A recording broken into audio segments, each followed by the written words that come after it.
Moving into our quaint new home felt like a fresh start, a chance to build a life away from the bustle of the city. The house, an old Victorian with a history tucked within its walls, exuded charm and a sense of belonging. I was eager to settle in, create memories, and embrace the quietude of the countryside. My backstory was unremarkable, a regular job, a modest life, but this place seemed to promise something more. Days passed without incident, routine setting in as I made this house a home. But oddities began subtly, taps echoing in empty rooms, whispers flitting through the halls. I brushed them off as quirks of an old house, the settling of ancient wood. Then came the footsteps, the distinct creak of floorboards at night, always when I was alone. Unease settled within me, a prickling sensation that refused to fade. I sought solace in the local history, learning of a tragedy that befell the previous occupants, a family torn apart by a mysterious fire decades ago. Curiosity turned to apprehension when shadows danced in the corner of my eye, objects misplaced, their locations defying logic. A gnawing fear took hold as the house seemed to come alive with an energy I couldn't comprehend. Sleep became elusive, every creak, every whisper magnified in the dead of night. I reached out to neighbors, seeking reassurance, only to be met with hesitant glances and murmurs about the house's dark past.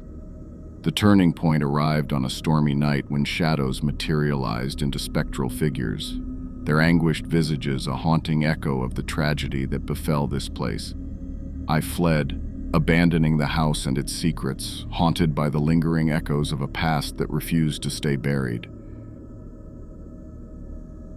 A long time ago, in the heart of our small town stood the remnants of an old mansion, draped in a shroud of eerie legends and whispered tales.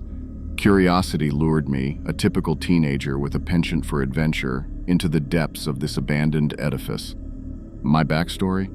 Just an ordinary kid, seeking excitement beyond the monotony of daily life. The crumbling walls and boarded-up windows of the mansion seemed more like a puzzle begging to be solved than a foreboding structure. Armed with nothing but a flashlight and youthful bravado, I ventured inside, the air heavy with dust and the musty scent of neglect. Each step echoed through the hollow halls, a symphony of creaks and groans from the ancient wooden floorboards. Decades of abandonment had transformed the once grand mansion into a haunting shell, adorned with remnants of past opulence now buried under layers of decay. The faded wallpapers whispered forgotten tales, and old photographs scattered on the floor hinted at lives lived long ago. As I ascended the creaking staircase, shadows danced on the walls, stirred by the faint moonlight seeping through cracks in the ceiling. The ambiance teetered between eerie and intriguing, a thrill coursing through my veins at the unknown secrets waiting to be unearthed. Further exploration led me to a room frozen in time, a bedroom untouched by the passage of years. Toys lay strewn across the floor, a bed adorned with tattered sheets as if a child had merely stepped away moments ago. A chill skittered down my spine, not from fear, but from the uncanny feeling of trespassing into someone's intimate space.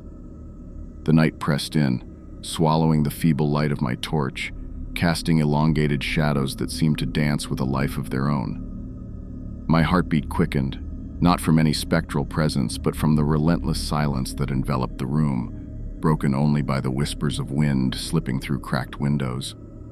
As I turned to leave, a sudden draft extinguished my light. Darkness smothered me, thick and suffocating. Panic surged, my breath shallow and rapid as I fumbled for the exit. The once familiar halls now felt like a labyrinth, each turn leading to dead ends and unseen obstacles. In the pitch-black maze, my mind conjured phantom sounds, a shuffle here, a faint whisper there, heightening my terror. Finally, a faint glimmer of moonlight guided me to the door, and I stumbled out into the cool night air, my heart pounding in my chest. My best friend Sarah had always been the adventurous type, unafraid of any challenge. Her latest idea, throwing a party in the abandoned mansion on the outskirts of town, intrigued and unnerved us in equal measure. The mansion loomed ominously, its once grand structure now weathered and forgotten. My own background was unremarkable. a regular part of Sarah's close-knit circle, more a follower than a leader in these escapades. As we approached, the dilapidated building seemed to cast a chilling shadow over the vibrant excitement of the impending celebration. Entering the creaking doors felt like stepping into a forgotten era. Dusty chandeliers, moth-eaten tapestries, and cracked marble floors welcomed us into the grand foyer. The atmosphere was electric with anticipation, laughter and chatter echoing through the abandoned halls, masking the whispers of ghostly legends that clung to the mansion's walls. But as the night deepened, the energy shifted. A cold draft swept through the rooms, and odd occurrences stirred unease among the revelers. A flickering light here, a door slamming shut there. Our nerves tingled with a mixture of excitement and trepidation. Sarah's enthusiasm seemed undiminished, but even she couldn't deny the eerie tension building within the ancient walls.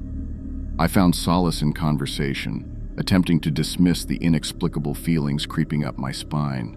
Yet, the shadows seemed to dance more wildly, their movements almost deliberate. As midnight approached, a collective shiver ran through the group, a shared moment of unease as if the very air held its breath. A sudden crash shattered the uneasy peace, sending everyone into a frenzy. Panic surged as we scrambled for the exit, the echo of our hurried footsteps reverberating through the deserted halls. We emerged into the cool night, gasping for breath, relieved to leave the haunted mansion and its mysteries behind.